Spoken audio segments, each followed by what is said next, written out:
olirega era nga mbadde mpita ayite eyo jengwiridde ku article eno ewandiikiddwa African News. Kyemmanyi muyinza okuba mwagisomye wa muyinza okuba temunaba gategeera naye bagobera bulungi ensonga ezigenda maaso mu Uganda. Bazigoberera bulungi nnyo era njagala actually tugiyite mu kwaka eri very important, very kitukwatako nnyo kino kiba kiraga nti abantu baliyo ne balengera ebigenda maaso mu Uganda. Bagambye nti abuse of public funds, failing hospitals, potholes in the streets of Kampala, the capital of Uganda. These and other issues feature in an online protest campaign that is rattling government officials and others in the East African country, where street protests are practically outlawed and where corruption is widespread and often deadly. The campaign has been trending on social media platform X, formerly Twitter, as Uganda Parliament exhibition. It relies on leaks of official documents and has been cast as an exhibition in a sequence of postings about controversial issues. The latest posts about Uganda's National Assembly purport to reveal details about abuse of public resources, nepotism in staff recruitment, and even collusion between civil servants and lawmakers on oversight committees. Tuja. They also focus on Parliament Speaker Anita Among, an influential member of the ruling party, who is criticized for allegedly collecting huge sums in allowances spending on foreign travel, including trips that did not happen. Did you read this? Or did you hear that? They also focus on Parliament Speaker Anita Among, an influential member of the ruling party, who is criticized for allegedly collecting huge sums in allowance, spending on foreign travel, including trips that did not happen. The campaign alleges Among was paid. Let me hope you guys mulaba bulungi wano. Kwanjagala mubere nga at least namwe muba musobola okusoma bulungi gondize. The campaign alleges Among was paid the equivalent of 894,500 in per diems and the entertainment allowances between July and January, an astonishing amount in a country struggling to implement its budget amid persistent revenue shortfalls. Of course, bagamba in per diems bagamba sente omuntu zabagenda okubeera nga akozesa olunaku olwo. Gwe imagine ezo sente zonna zonna omuntu ng'azikozeseza olunaku lumu. Of course, ku trip gy'aba agenzeeko oba asindikiddwa Kenya oba asindikiddwa Tanzania oba agenze oba wa. Imagine all this amount of money. Look at this. 894,500. That's too much. These are not shillings. These are dollars. A parliamentary commission which among heads had earlier raised daily per diem rates for the speaker from $990 to $4,000. Imagine. Now, let me actually pause a bit here. A parliamentary commission which among heads had earlier raised daily per diem rates for the speaker from roughly $1,000 to $4,000. Sente zino azikozesa per day. I don't even. The annual per capita income in Uganda was, of course, $850 in 2022, according to World Bank figure. Among has not commented on the online campaign, and the Associated Press could not independently verify the allegations posted by its organizers, who include Jimmy Sentongo, a prominent rights activist in Uganda. Of course, Jimmy Sentongo mwena mumanyi. Wanu baba yogera ku Spire. Those are Spire mwena mumanyi. Yatandikawo gundi ya Twitter exhibitions. Yeah, yatandikawo Twitter exhibitions.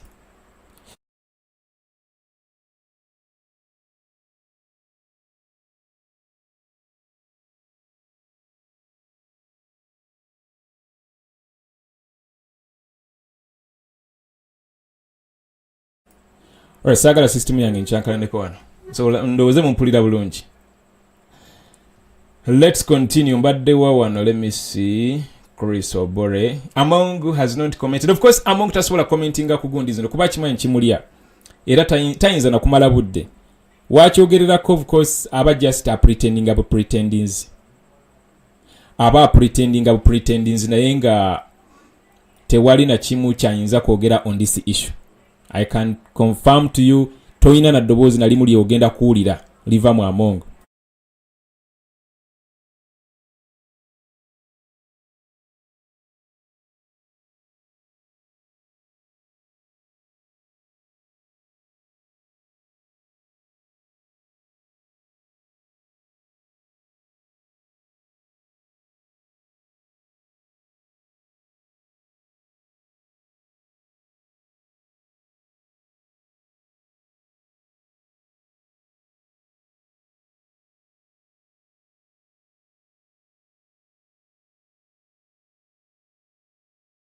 Oh my goodness. System yange badde nkyankalanyeko wano. Guys. Alright. Kwendi ndowooza bulungi. Wait a minute.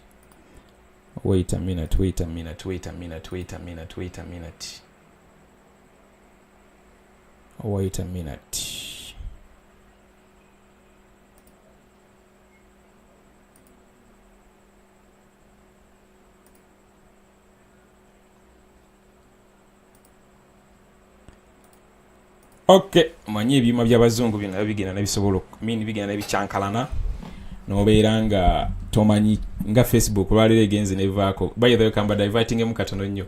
Mwena mugezi ne mubeera logged out. Ntuse ku account yange nge logged out. Nengamba busajja bunyingidde era ogwokubiri. Omanyi badde bakamala ku hacking a few months ago. Account zange zona ne bazitwala. So, wengezezaako ku accessing Facebook. Bro, nga ndi signed out, nteeka mu password yange nyini emanyiddwa naye nga rejecting nengamba kawedde mudda. Mbadde manyi kawedde mudda. Naye nkubiddeko kyali wange nangamba naye bagigize nengamba kinzizeeko genda bugenzi ku Twitter ku X. Era olutaddemu Facebook down nendaba thread nengamba alright nanga wenkoledde update. Alright, so anything can happen. Of course, cha Facebook nature internet, that's deep. Of course, it will be a conversation or discussion for another day. Begin a mass society, why, what will, or what you see internet okubiranga sometimes still stable hackings and all that kind of thing. All right, let's go on. By magamati Anita Among tayinza na kugezaako yadde n'olunaku n'olumu kugezaako kurespondinga ku nsonga zino naba NRM nyini tewali lunaku na lumu bagenda kuvaayo batandika okuvumirira ebikolobero bino kuba bo it's their culture. It is not the first time tulaba scandals nyinyi nnyo nenga bwokimanyi nti Museveni ye sweeping under the carpet omuntu namujja mu kifo ekyo n'abaako ekirala kyamuteekamu. Kati president waffe azze n'enkuba mpya bakuzuula obukakafu ne bulabika tewakyali kuddamu kulondoola nti simanyi tutuuza abakulu b'ebika nti ate tutuuza abakulu b'eggombolola nti ate tutuuze bakiyamaani beeri bagundi b'eggombolola nti oba biki nti ate tuteese obwono tumujje watu. No way, we don't have that time.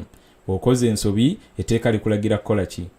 Ekyo kinyinyi kirikulagira okukola ky'oba okola. Tewakyali kuddamu kumala budde mu zino ensonga.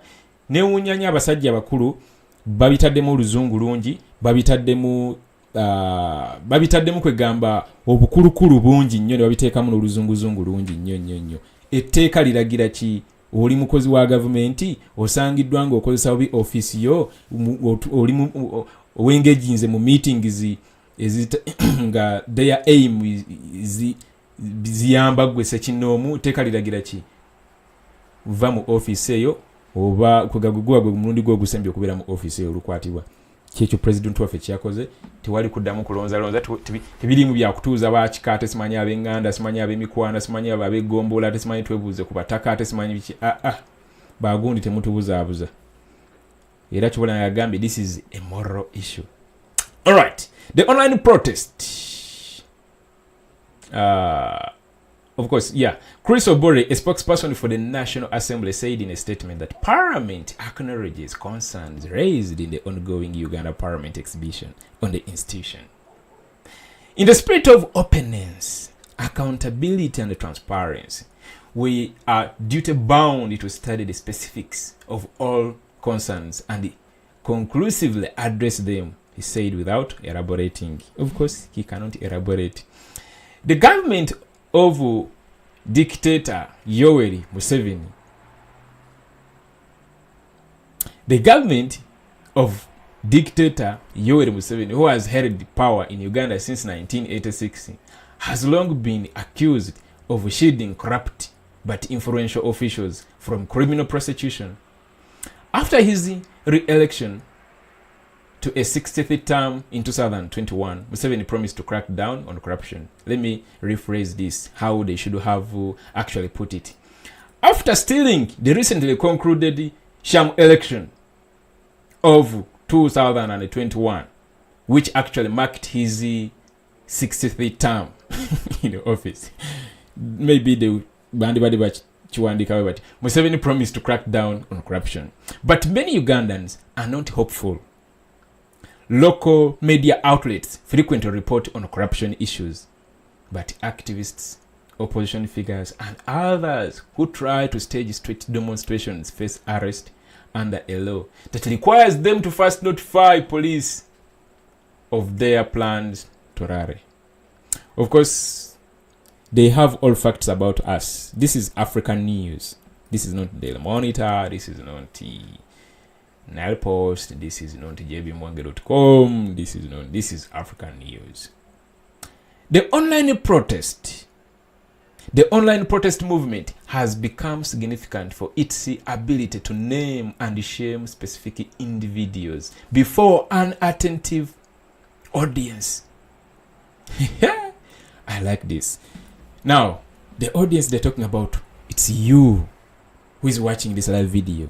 It's you who shares information regarding theft, misuse of public office, corruption, and all that kind of thing. You who is not defending Mpuuga.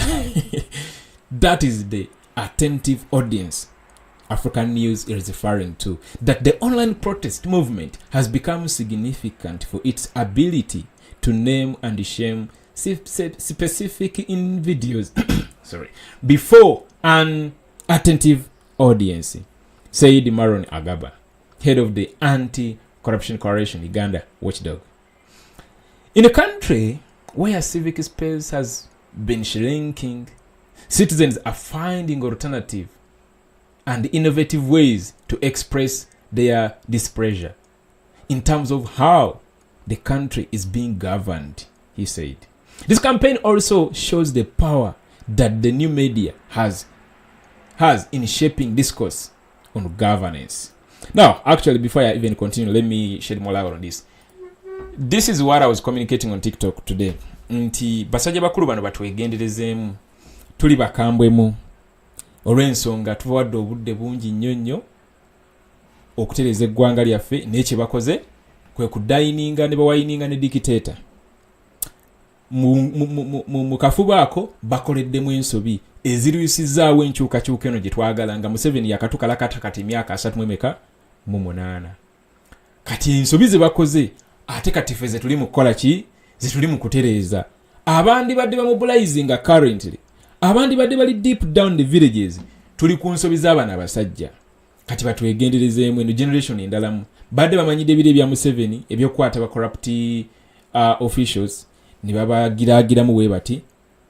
Kati ffe tuzze na nkola mpya nti oba kukwatira mu kituli ng'oli mubbi bakwe-exposinga kasita ogaana okukola ekintu ekiri moro. Sigamba nti nno Mpuuga twamu-exposing nze nedda. Yasabye obudde, yasabye essaawa 24 ne zimuweebwa.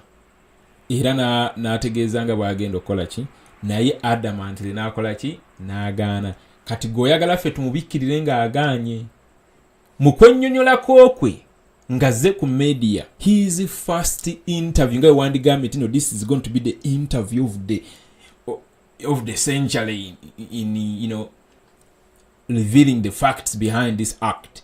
yazze mu nsonga ziteekamu ate Buganda, yazze ate mu kuwoza ate simanyi cannot be threatened by a small group of family interests, yazze ate mu kwogera mbu ate simanyi bamulwanyisa mu kibiina, yazze mu kwogera nti ate simanyi president waffe simanyi oba simanyi amutunulira amutya. Nawuliza omusajja ne ngamba, are these the smart guys we used to are these the smart guys betubadde tulowooza nti bebagenda okustructuring enkyukakyuka mu Uganda oba kale okubeerawo in terms of change of government nti ono tusolomu obwa prime minister tusolomu obwaki.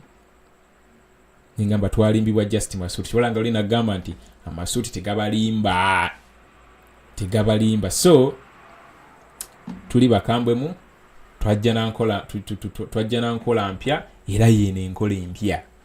Tetwamu expose because ye yetaddemu omuguwa nagweteeka mbulago. So batuganye okwekalakasa ku ma street in terms of ng'ebintu nga bino tosobola kuvayo wekalakasa ku kino bagenda kukola ki kitegeera naye ate tekitegeeza nti no tetuyina the other ways. Kyolanga tubagamba nti social media eri very powerful. Tewenyoma efforts zo zoteeka mu social media, tewenyoma na mulundi nagumu. Akatona ako kokola kali very very important.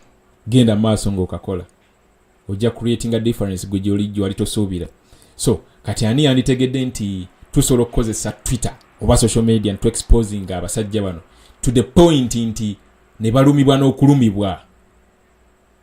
Kuba artist of all the commissioners abagabana sente zino ez'omuwi w'omusolo, artist ffe ekibiina kyaffe ekikulemberwa president waffe Kyagulanyi Ssentamu Robert, yes kyo kyabayitinze.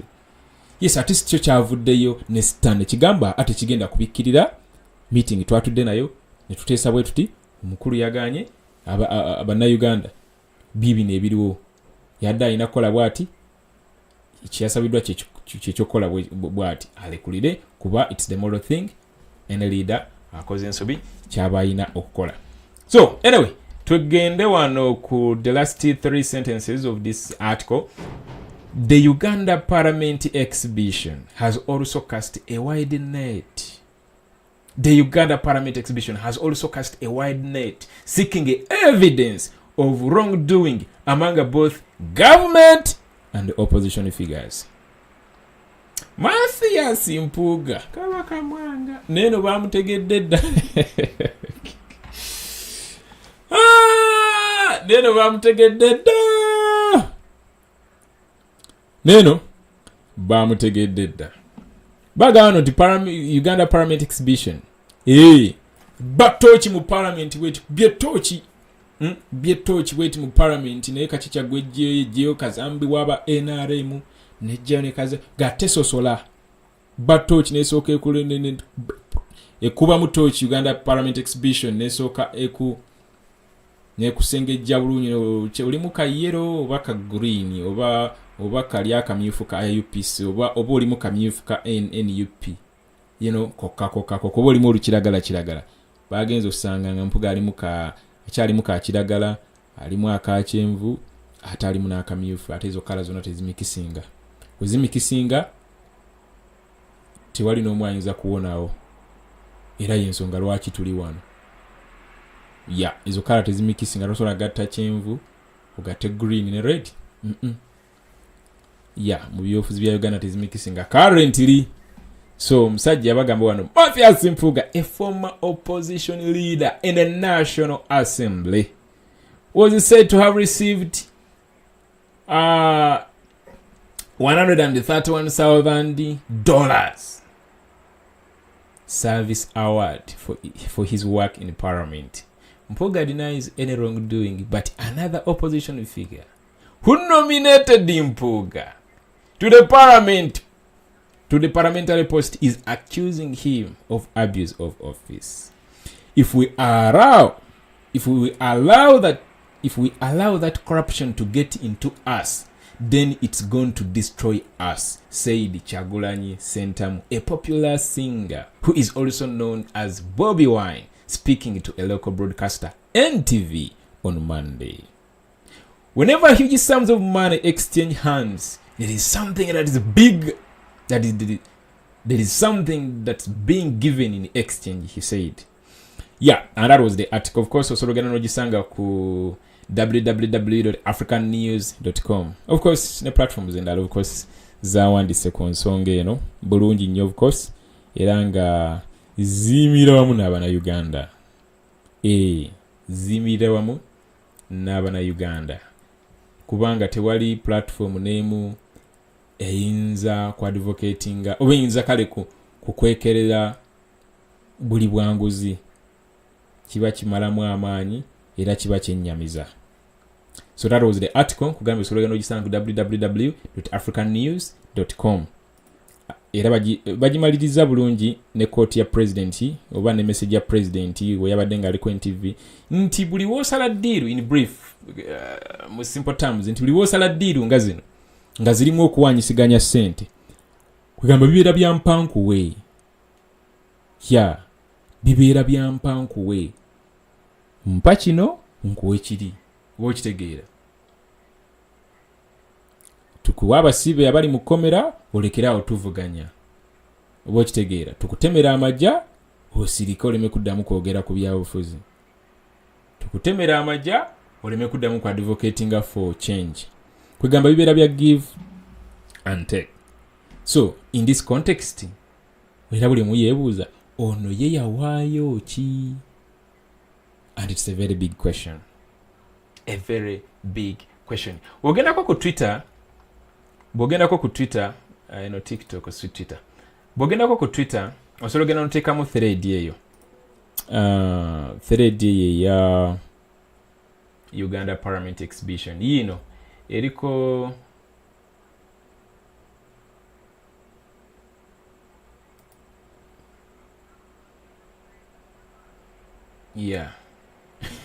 nikakwenza naye baba mbu cooking violence for tomorrow. Taddeko ekifaananyi ekinene mbu cooking violence for tomorrow. Of course this is violence. Yeah. Nogenda ku musajja yatandika gundi zino yono Spiley. Of course waliyo ne Twitter space oba X space about Uganda Parliament exhibition. How do we make Uganda Parliament accountable? Yeah. Wogendayo of course wachaliyo information impitirivu nnyo. Wachaliyo information impitirivu nnyo. Esobola okushookinga maybe nekwewunyisa n'okwewunyisa era neekutegeeza nti Uganda mulimu ssente empitirivu nnyo. Kati sooka otunuulirenga ku mawulire gano kamala okulaba this.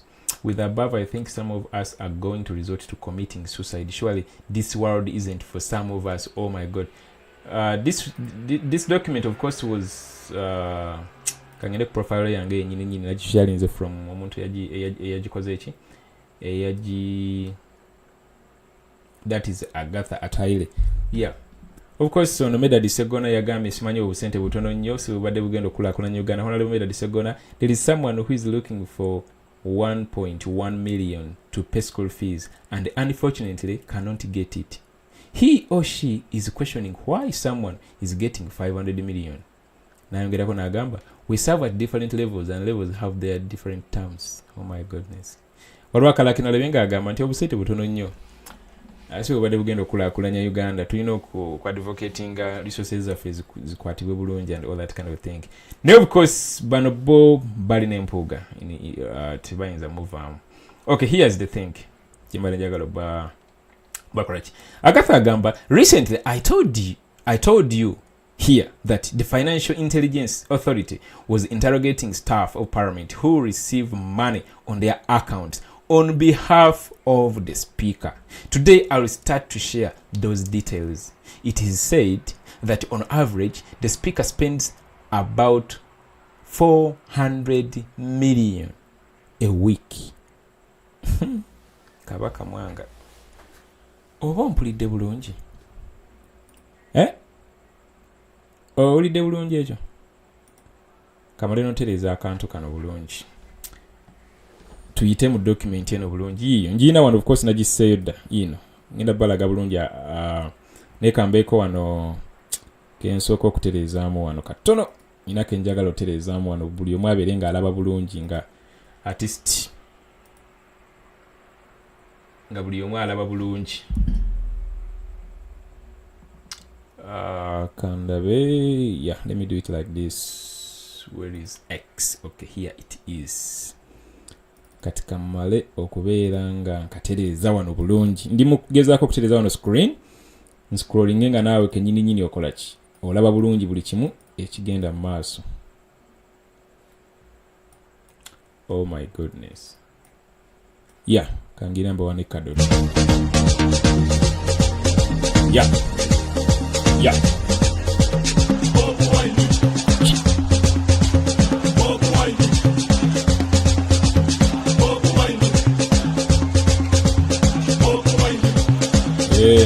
Just going to the exam katono.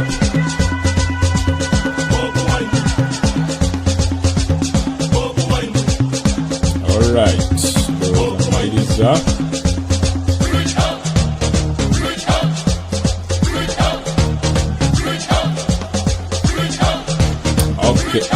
Okay.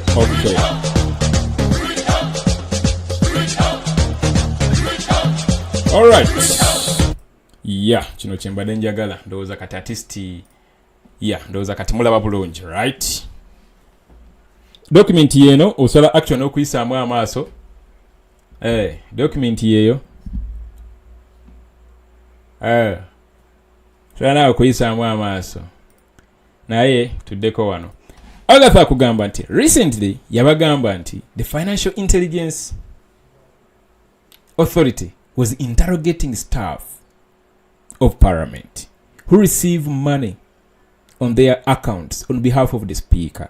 Today I'll start to share those details. It is said that on average the Speaker spends about 400 million Ugandan shillings a week. Bw'okubisaamu mu mathematics omwangu ennyo bw'okubisaamu kwata miliyoni 4 dividingamu ennaku 7 kiba kitegeeza buli lunaku akozesa emiliyoni 5 mu 7 mu emitwalo 14 mu 2000 then buli lunaku wo dividingamu by 24 one buli lunaku of course then buli saawa kiba kitegeeza akozesa ne bannange tumanyidde embwa zino naye bw'otunuulira ebukedde ya Java nabalaga jja amasomero agali mu gundi ye mwalaba ennyumba bwaguuga gye yazimba mwalaba ennyumba bwaguuga gye yazimba of course eryo tujja difuula mu ddwaliro oba tuyinza oddifuulamu essomero oba tuyinza oddikola ki of course mu bangi litali lyawala nnyo lengera Buddaka lino essomero liri Buddaka bano abaana bali mu classroom. This is a classroom. Oyinza okugamba nti oba bawumuddeko awo nedda. This is a classroom. This is a classroom. Abalala bano baabo ndowooza olubaawo olulengera onafuna akozesa sente mmeka olunaku buli saawa miliyoni meka 2 kati gwe imagine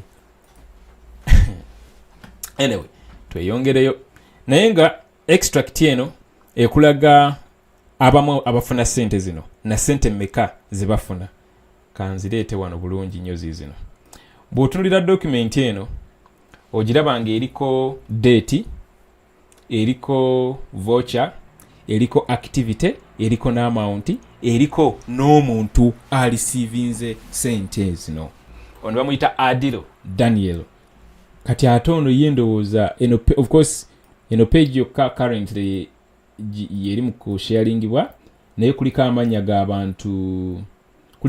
g'abantu babiri kuliko Adilo Daniel ng'aliko emirundi 1 2 3 4 5 6 7 8 9 10 11 14 aliko emirundi 14 then kuberako Okwi Emmanuel Emron nga yaliko emirundi 3. Of course this is just a single page.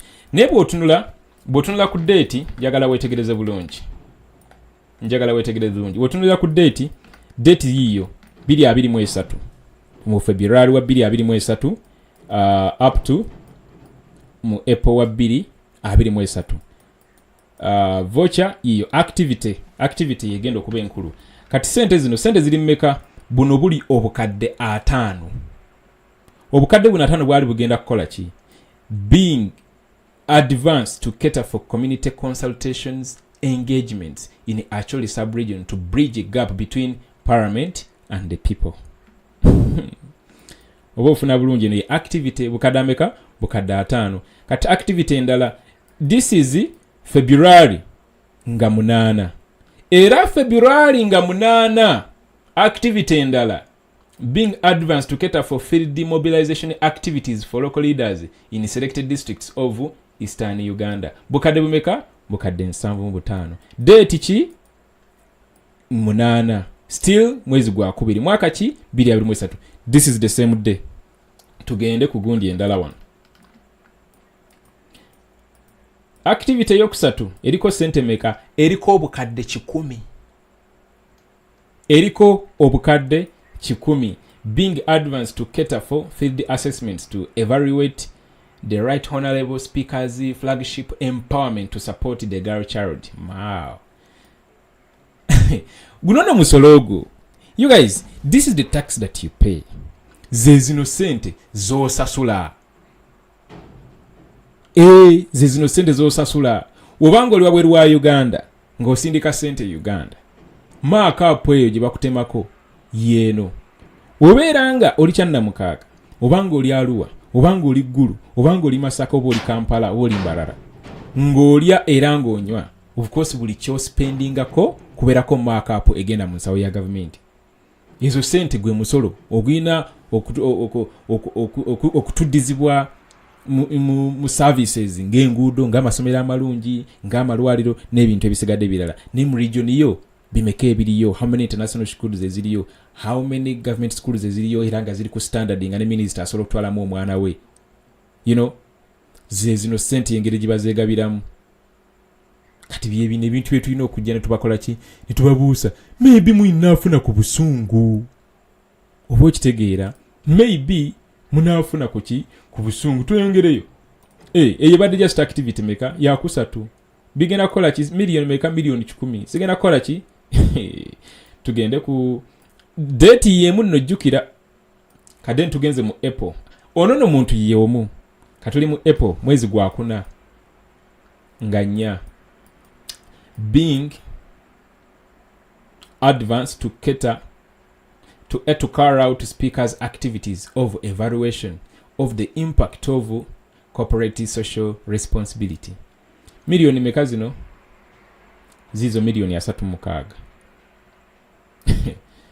Naye aliro Danielo tuli April 17. Being advanced for evaluation of the speaker's flagship empowerment project support to the girl child Lango region. Milioni meka? Milioni 10. Kati wano waliwo endala milioni 10.15 muntu yomu. Era being advanced for the speaker's community consultation activities for lower local government leaders in actually sub-region. Milioni 10.15. Sente endala zizo being advanced for communication to facilitate the speaker's outreach activities in Eastern Uganda. Milioni meka? 16. Date chizino? Bro, zino sente mpitirivu bukosi nnyo. Ku buntuntu webuti. Sinza bimala milioni, waliwo zino milioni 7.5. Kati zino milioni 7.5. Waliwo ne milioni 5. Okay, kanondemu nyingi. Milioni 7.5 era zagenda ku muntu omu Adilo Daniel nga 24 July 2023 being advanced for the speaker's community empowerment workshop in a wicked year. Milioni 7.5. Deni milioni endala 5 being advanced for corporate social responsibility by the speakers towards donations to various community development initiatives $5,000,000. Then maliwa nukula $1,200,000 zaali zaki zino being advanced for donations by the speaker to various stakeholders. Ate zino $7,300,000 being advanced as a corporate social responsibility by the speaker for outreach in Lango sub-region. Nendala mpitirivu kati ono ye okwi Emmanuel Emeron ya afunira mu 1,000,000 awo tabuuka waawo $7,500,000 $1,000,000. All these guys get money on behalf of the speaker. Kati awe tuli saagala tulobe nagambye ebintu bino kambireeteko side eno such that olwokuddayo ko wano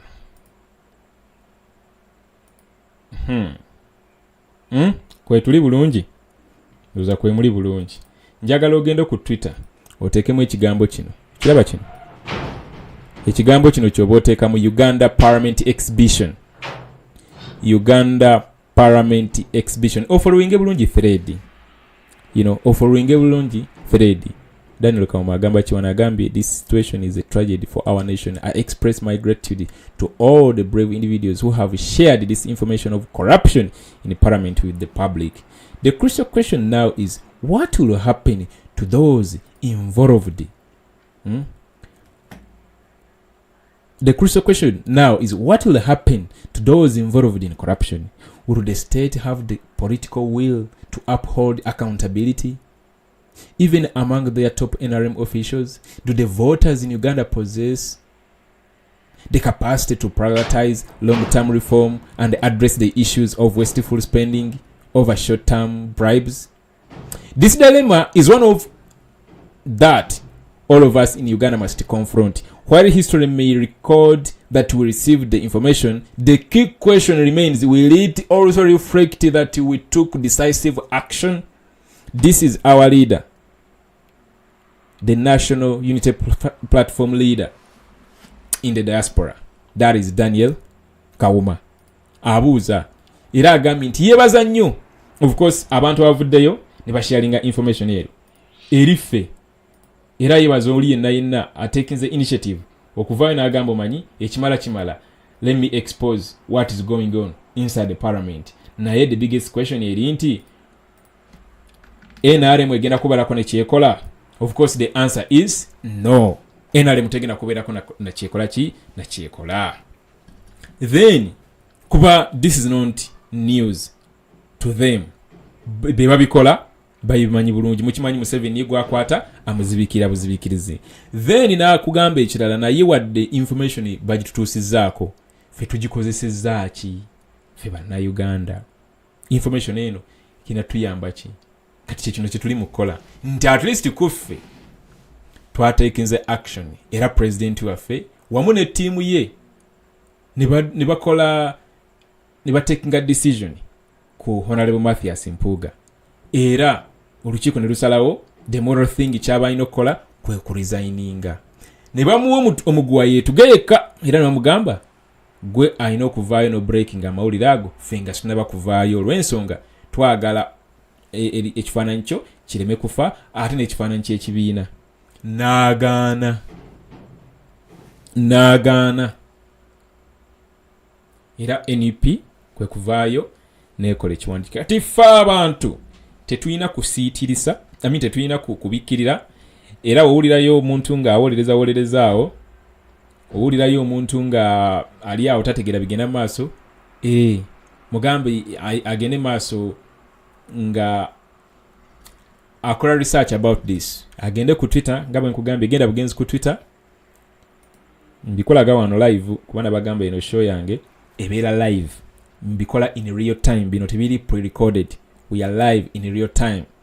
Era ensonga lwaki mba nsobola okwebaza ku Lynn, mba nsobola okwebaza ku Forest Authentic, Revolutionary TV, Maureen Sabila, Break Skit, Mutesa Sira Richard, Lady Masaka n'abalala, nti mwebale kubeerako Simon Peter n'abalala, BC Media Uganda nkulengeddeko Olivia Nabiyungo, mwena mwebale kubeerayo. This show ebeera live. So nkikulaga wano live nti kola ki? Genda ku Twitter nga bw'olaba wano, teeka mbutesi Uganda Parliament exhibition. Of course binyiiza,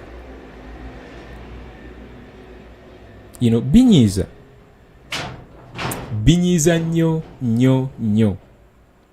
Genda bugenzi oteke mu Uganda Parliament exhibition.